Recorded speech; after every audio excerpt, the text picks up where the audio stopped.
আসসালামু আলাইকুম। প্রিয় ষষ্ঠ শ্রেণীর শিক্ষার্থীরা, আশা করি তোমরা ভালো আছো। আজকে আমরা তোমাদের সাথে শেয়ার করব তোমাদের পাঠ্য বইয়ের পঞ্চম অধ্যায়ের অনুশীলনের অঙ্কগুলো। আশা করি তোমরা খুব সহজে বুঝবে। বাকি অঙ্কগুলো আমার ডেসক্রিপশন বক্সে দেওয়া আছে, আশা করি তোমরা খুব সহজে পেয়ে যাবে। আর কেউ যদি না পাও, সেই ক্ষেত্রে নিম্নরূপ ভাবে দেখো আমার সকল অঙ্কগুলো কিভাবে পাবে। দেখো তোমরা সোজা আমি একটি অংশ দেখালাম। দেখো আমি একটি অংশ এখানে তোমাদেরকে, যেমন এই শুরুতেই তুমি দেখবা, এই ভিডিওটি পাওয়ার জন্য দেখবা তোমাদের এই ডেসক্রিপশন বক্সে এই যে ভিডিওর নিচে দেয়া আছে এই ক্লাস 6, এই ম্যাথ এই পেজ নাম্বার দেওয়া থাকবে তোমার 137। এই অংশটিতে তোমরা এখানে এই অধ্যায়টার নাম পেয়ে যাবে, যে ঐকিক নিয়ম এবং ভগ্নাংশের এই অধ্যায়টা এখানে পেয়ে যাবে। এই ডেসক্রিপশন বক্স থেকে তোমরা ক্লিক করলেই এই অধ্যায় সকল অঙ্কগুলো পেয়ে যাবে। আশা করি তোমরা বুঝতে পেরেছো। তো এইভাবে চেক করে তোমরা ডেসক্রিপশন বক্স থেকে বাকি অঙ্কগুলো নিয়ে নেবে। আসো আমরা অঙ্কতে চলে আসতেছি। তো অঙ্কগুলি খুবই সহজ। এখানে দুই একটা বিষয় আছে, দেখো। বলছে একটি হল ঘরের প্রস্থ ও দৈর্ঘ্যের অনুপাত হচ্ছে তোমার এখানে এই 2:5। প্রস্থ ও জমির দৈর্ঘ্যের সম্ভাব্য মান বসিয়ে সারণীটি পূরণ করো।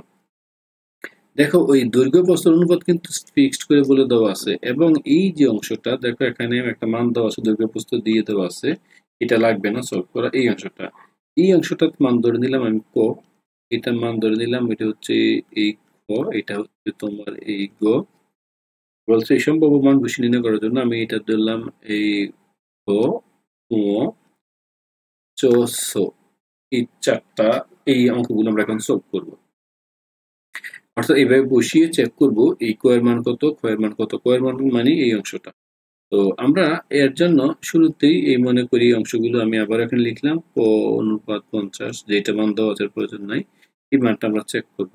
তো আমাদের প্রথমে দেওয়া ছিল দৈর্ঘ্য প্রস্থ অনুপাত ছিল 2:5 আছে। আশা করি তুমি এটা বুঝতে পারছো।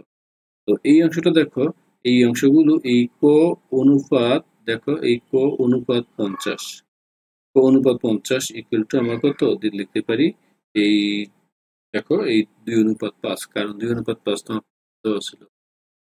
যারা প্রশ্নটা দেখোনি আরেকবার দেখে নাও, কারণ প্রশ্নই দেখো এই হল ঘরের দৈর্ঘ্য প্রস্থের অনুপাত 2:5 দিয়ে দেওয়া আছে। তো 2:5 দেওয়া আছে, এই অংশটা কিছু দেওয়া ছিল না, আমি ক ধরে নিলাম। ও এখানে নির্ণয় করলে ক বাই 50 অনুপাত মানে ভাগ ইকুয়াল টু এই 2 অনুপাত মানে ভাগ মানে 5।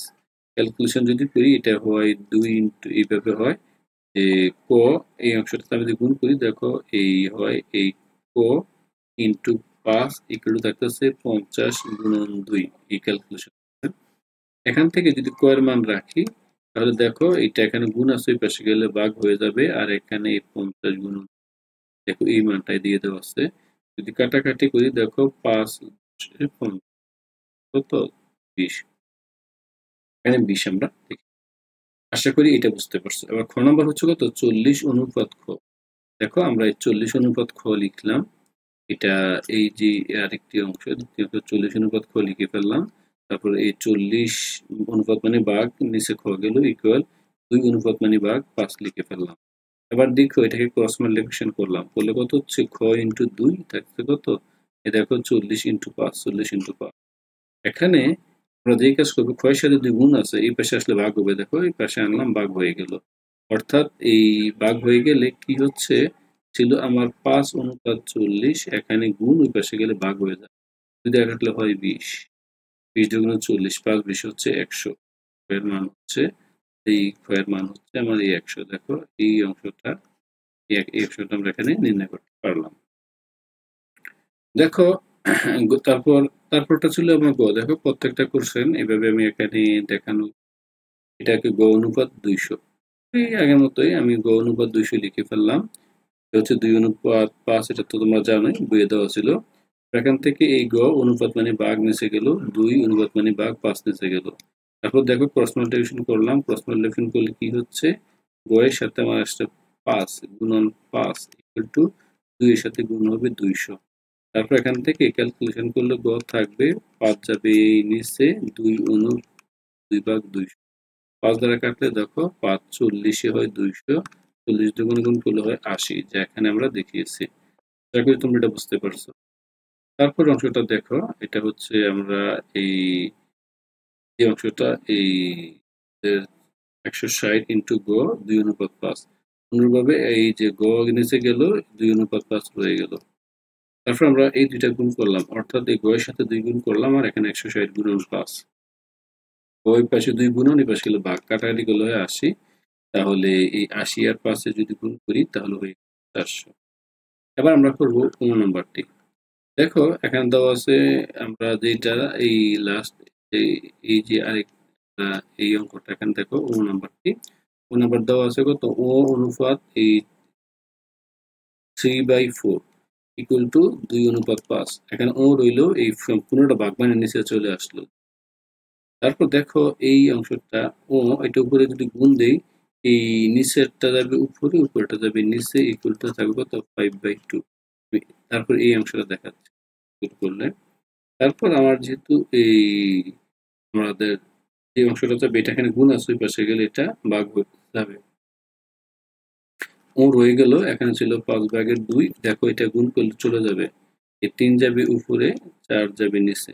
তো যদি আমি কাটাকাটি করি তাহলে এটা হয়ে যাবে 2 দ্বারা কাটলে এই 2, তাহলে আমার আলটিমেট মান হচ্ছে এটা ছিল 4, এই 5 দুগুণে 10।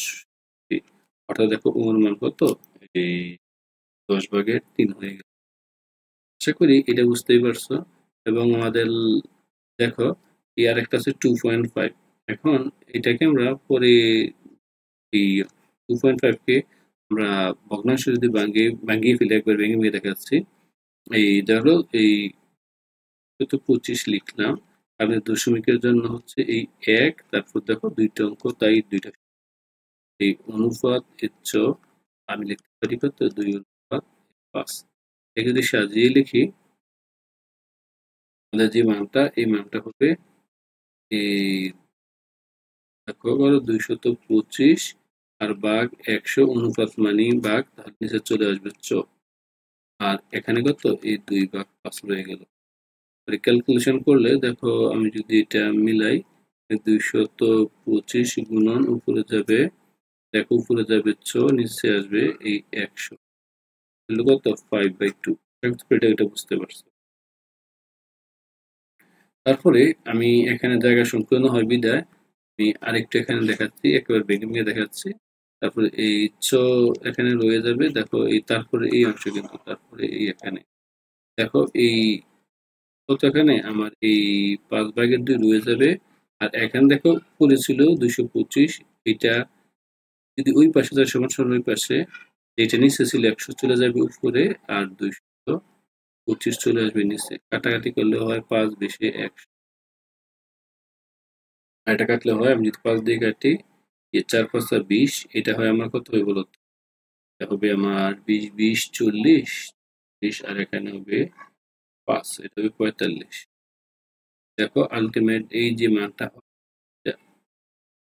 এই যে মানটা আমরা ক্যালকুলেশন যদি করি, তো এইভাবে মানটা এটা হয়। তো তারপরে যাই হোক, যেহেতু আমি এই পাশে ভগ্নাংশ দিয়ে করি নাই, তোমাদেরকে এইভাবে আর দেখাচ্ছি না, আমি ভগ্নাংশ ছাড়াই তোমাদেরকে দেখাচ্ছি, যে এই দশমিক দিয়ে দেখাচ্ছি। দশমিক দিলে তোমরা সহজে বুঝবে, কারণ আমার এই যে মানটা, তোমরা এটা দশমিকে ছিল, তাই আমি সাধারণভাবে দেখালে তোমাদের বুঝতে কষ্ট হবে।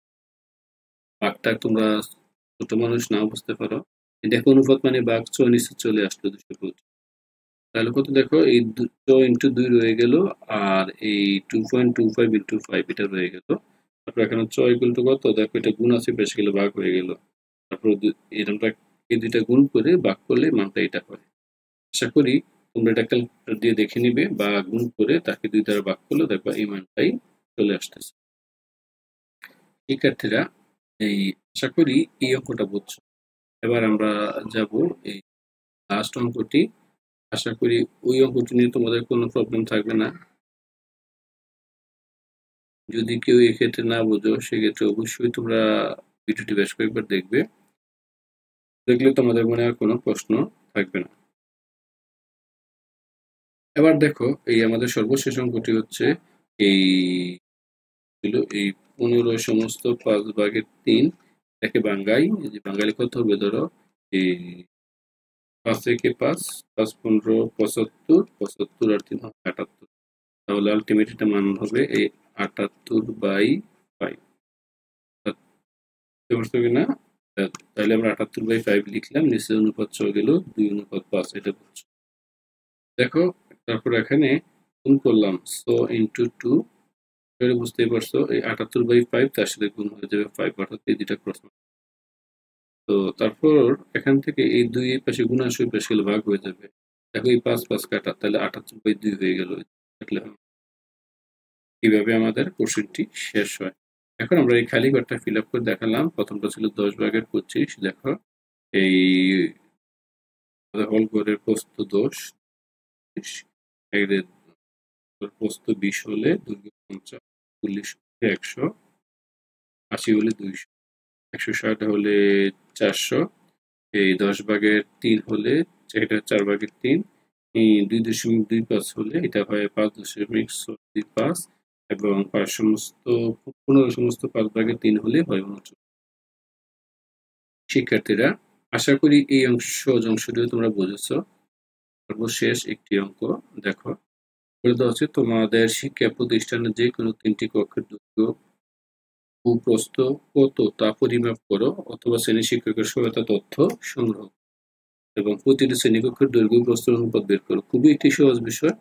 এই যে মনে করি তোমাদের শাখার যে রয়েছে, আমি এখানে 2টি শাখা নিলাম। কক্ষ, তার দৈর্ঘ্য 40 ফুট এবং শাখা হচ্ছে এই 35 ফুট এবং প্রস্থ হচ্ছে 30 ফুট এবং শাখার হচ্ছে 25 ফুট। এইভাবে তোমরা শাখা নিয়ে নিবা।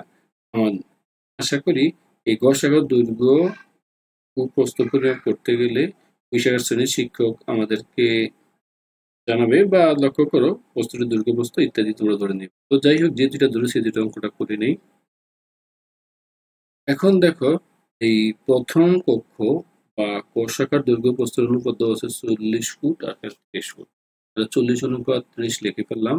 এটাকে সমতুল করার জন্য আমরা তাকে এই 40 এবং 30 এর গসাগু হচ্ছে 10, তাই 10 দ্বারা ভাগ করলাম। অর্থাৎ এই 40 এবং 30 এর গসাগু দেখো 10 দ্বারা ভাগ করলে হয় কত? 4, এটা হয় 3, তাই হয় শুধু 10। 10 দ্বারা ভাগ করলাম, দেখো এই 40-কে ভাগ করলাম দ্বারা এবং 30-কে 10 দ্বারা ভাগ, 4:3 সরলীকরণ করছে। আর দ্বিতীয় শাখার দৈর্ঘ্য ও প্রস্থ আমাদের এই একটা দৈর্ঘ্য তো 35 ফুট আর একটা হচ্ছে 25 ফুট।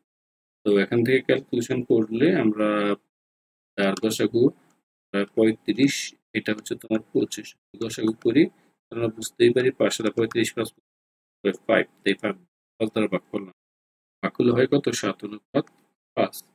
তো এই দুইটা নির্ণয় করলাম। এবার তৃতীয় শ্রেণীর যে গ শাখার দৈর্ঘ্য প্রস্থের অনুপাত 38 ফুট এবং 28 ফুট ধরে দিলাম। তো পরবর্তীতে এটাকে আমরা যদি অনুপাত করি, 2 দ্বারা ভাগ যায়, 19/14 হয়ে যায়। আশা করি তোমরা এভাবে বুঝবে। তো এতটুকু ছিল আজকে আমাদের আয়োজন। এই অংশটি ভালো লাগলে অবশ্যই চ্যানেলটা সাবস্ক্রাইব করবে। সবাইকে অসংখ্য ধন্যবাদ। আল্লাহ হাফেজ। সবাই ভালো থাকো, সুস্থ থাকো।